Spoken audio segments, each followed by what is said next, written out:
بسم اللہ الرحمن الرحیم۔ میرے پیارے مسلمان بھائیوں، آج میں آپ کو یہ بتانا چاہتا ہوں کہ جب نبی کریم صلی اللہ علیہ وسلم ابو بکر رضی اللہ تعالیٰ عنہ کو ساتھ لے کر غار ثور سے نکلتے ہیں اور اونٹنی پر بیٹھ کر مدینے کا سفر شروع کرتے ہیں، رستے میں ایک ایسا واقعہ پیش آتا ہے، اللہ کی قسم کمال کا واقعہ ہے، سنیں گے تو آپ کی روح تازہ ہو جائے گی، آپ کا ایمان تازہ ہو جائے گا۔ اس واقعہ میں ابو بکر رضی اللہ عنہ نے ایک ایسا جملہ بولا ہے، ساری دنیا کے عاشق کٹھے کر لیں، محبت کرنے والے کٹھے کر لیں، آج تک کسی محبوب نے اپنے محبوب کے لیے، کسی عاشق نے اپنے محبوب کے لیے ایسا جملہ نہیں بولا، نہ کسی کے خیال میں آیا ہے، وہ کمال کا جملہ ہے۔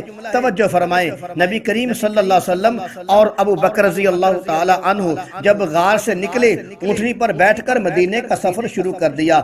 سخت گرمی تھی، جب تھوڑی دیر چلے اور دھوپ نے اپنا زور دکھایا، پھر ابو بکر رضی اللہ عنہ نے ایک بڑے پتھر کی چٹان کا سایہ دیکھا اور نبی کریم صلی اللہ علیہ وسلم کو آ کر عرض کیا، یا رسول اللہ صلی اللہ علیہ وسلم، آپ یہاں آرام فرمائیں۔ ابو بکر رضی اللہ عنہ نے فوراً جگہ صاف کر کے نیچے کپڑا بچھا دیا۔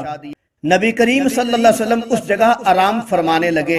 نبی صلی اللہ علیہ وسلم سو رہے تھے اور ابو بکر رضی اللہ عنہ کھڑے ہو کر میرے کملی والے کی زیارت فرما رہے تھے۔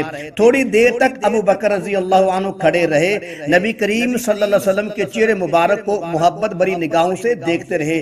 جب دیکھا کہ کملی والے سو گئے ہیں، پھر ابو بکر رضی اللہ عنہ کسی چرواہے کو تلاش کرنے لگے۔ اچانک ایک چرواہا مل گیا، اس سے دودھ لیا، برتن بھر کر رکھ لیا، سوچا کہ جب نبی کریم صلی اللہ علیہ وسلم بیدار ہوں گے تو پیش کر دوں گا۔